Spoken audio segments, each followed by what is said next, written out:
जप तप व्रत। देव शिल्पी विश्वकर्मा की ज्येष्ठ पुत्री संज्ञा एक दिन न जाने किस कल्पना में खोई बैठी थी।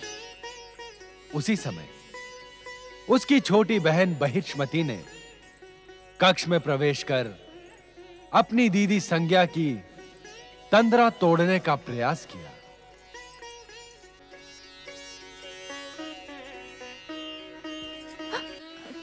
बहिष्मति, तुम किस कल्पना में खोई हो दीदी? कुछ नहीं। मैं संज्ञा दीदी की छोटी बहन बहिष्मति हूँ। अपनी दीदी के मन की हर बात ज्ञात है मुझे, और दीदी भी अपने मन की बात का रहस्य मेरे सम्मुख ही रखती हैं। किंतु किसी कारण आज दीदी पराया समझ रही हैं मुझे। रहस्य की बात नहीं है बहिष्मति, इस समय मुझे अकेला छोड़ दे। असंभव। जब मैं रूठ जाती हूँ तो क्या मेरी दीदी संज्ञा अकेला छोड़ती है मुझे? हट न कर बहिष्मति। करूंगी करूंगी करूंगी। बताओ ना दीदी, क्या बात है? मुझे ज्ञात है तू ऐसे नहीं मानने वाली, किंतु बहिष्मति, क्या तुझे ज्ञात नहीं कि आजकल राजप्रासाद में हर कोई मेरे विवाह के लिए चिंतित है? मैं तो नहीं हूँ संज्ञा दीदी, क्योंकि विवाह के पश्चात मेरा और मेरी प्रिय दीदी का साथ जो छूट जाएगा ना। परिहास न कर बहिष्मति। इस समय मेरा मन ये सोचकर उद्विग्न है कि वो कौन होगा जिसके साथ मेरे जीवन की डोर बंधेगी। कोई ना कोई तो होगा ही बहिष्मति। किंतु मेरी दीदी का कल्पना पुरुष है कौन? तनिक मुझे भी तो ज्ञात हो। मैं यही सोच रही थी कि मेरा जीवन साथी रूपवान, श्रेष्ठ, तेजस्वी होने के साथ साथ मेरे मन की भावनाओं के प्रति आदर रखने वाला, मुझसे स्नेह करने वाला हो। अरे रे रे रे रे रे रे रे रे, एक साथ इतनी अधिक विशेषताओं वाला पुरुष। संज्ञा का स्वप्न राजकुमार कहाँ से मिलेगा? देवी विषुमती, परमपिता ब्रह्मा के आलेख में हर कन्या का भाग्य सुनिश्चित होता है। हमारी पुत्री संज्ञा का स्वप्न राजकुमार भी कहीं न कहीं हमारी प्रतीक्षा कर रहा होगा। नारायण नारायण। प्रणाम देवर्षि नारद।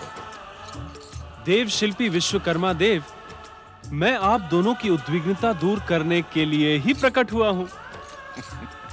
आपके आगमन मात्र से समस्त उद्विग्नताओं और चिंताओं का नाश होता है देवर्षि। नारायण नारायण। देव शिल्पी जी, आपको अपनी ज्येष्ठ पुत्री संज्ञा की जितनी चिंता है, उससे अधिक परम पिता ब्रह्मा जी को है। देवर्षि, हम इस समय संज्ञा की ही चर्चा कर रहे थे। देवी, श्री भगवान की कृपा से संसार का कोई रहस्य नारद जी के लिए रहस्य नहीं है। देवर्षि, कहिए, परमपिता ब्रह्मदेव का क्या आदेश है? नारायण नारायण। परमपिता ने संदेश भेजा है कि आपकी पुत्री संज्ञा का विवाह ऋषि कश्यप के तेजस्वी पुत्र सूर्यदेव से होना पूर्व निश्चित है।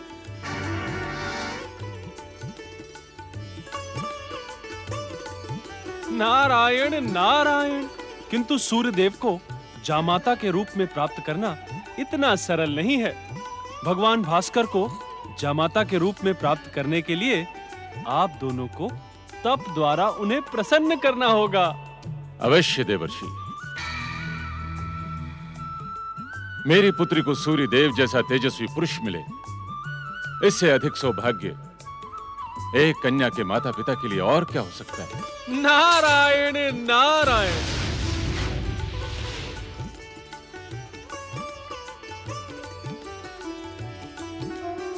ओम सूर्य नारायणाय नमो नमः। ओम दिवाकराय नमो नमः। ओम आदित्याय नमो नमः। ओम भास्कराय नमो नमः। ओम सूर्यदेवाय नमो नमः। ओम सूर्य